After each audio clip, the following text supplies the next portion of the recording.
Hello and welcome to Minerals, Rocks, and Fossil Talks. I'm your paleo teacher, Jen, and it's time for Fossil Friday. This is Thrinaxodon liorhinus.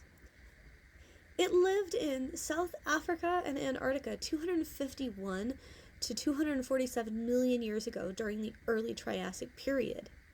It was discovered in the Katberg and Normandian formations, and it was described by none other than Sir Richard Owen himself as Galesaurus planiceps in 1887.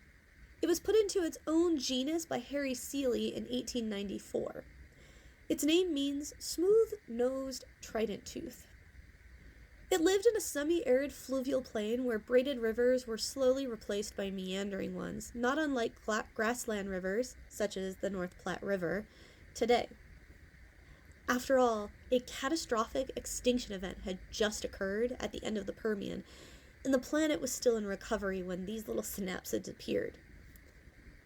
It lived alongside Brumestiga, which we will look at next week, Lacerta, Galesaurus, Lidecarina, Lystrosaurus, Moscarinus, Myosaurus, Olivierosuchus, Prolacerta, and Proterosuchus. Micropholus trees also inhabited the same environment. Thrinaxodon belongs in the clade Tetrapoda, the clade Amniota, the clade Synapsida, the clade Therapsida, the clade Cynodontia, and the clade Epicynodontia, the sister clade to Mammalia. You could call it a proto-mammal, one might say. It was about the size of a very small fox, about a foot or so long, 30 to 50 centimeters.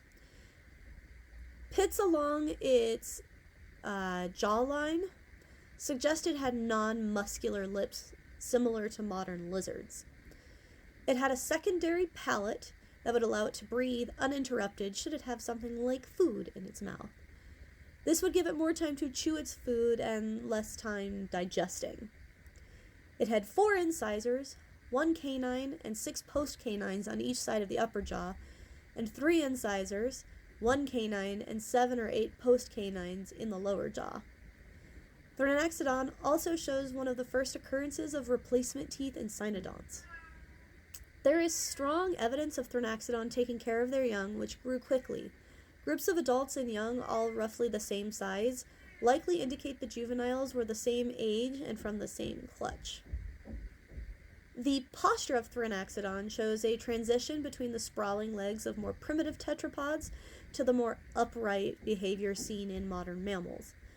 The distal femoral condyle, or the femur head, articulates or connects with the acetabulum, the hip socket, in a way that permits the hind limb to present itself at a 45-degree angle to the rest of the body rather than parallel to the ground of sprawlers or perpendicular like upright walkers.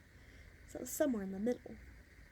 It's possible that these little synapsids even had a diaphragm, as the thoracic segment of the vertebral column contained ribs with large intercostal plates that either protected or supported, likely both, the main frame of the back, but more importantly, provided the space necessary for a large muscle, such as a diaphragm, to be present. This is important as this muscle is only found in mammals. More transition possibilities. How exciting. But by far the coolest thing, and the reason I bring this little guy up this month, is that numerous discoveries have been preserved in burrows. The burrow Thrinaxodon built consisted of 2 laterally sloping halves, a pattern used only in Cynodontia. Thanks to a segmented vertebral column into thoracic, lumbar, and sacral vertebrae, Thrinaxodon had more flexibility that allowed it to move around comfortably underground. Well, thanks for coming to today's lesson, and make sure you tune in Monday to learn about physical weathering. And if you haven't yet, go check out Minerals, Rocks, and Fossil Talks on Patreon for the Element of the Week posted every Saturday. Have a good weekend, and fossilize later.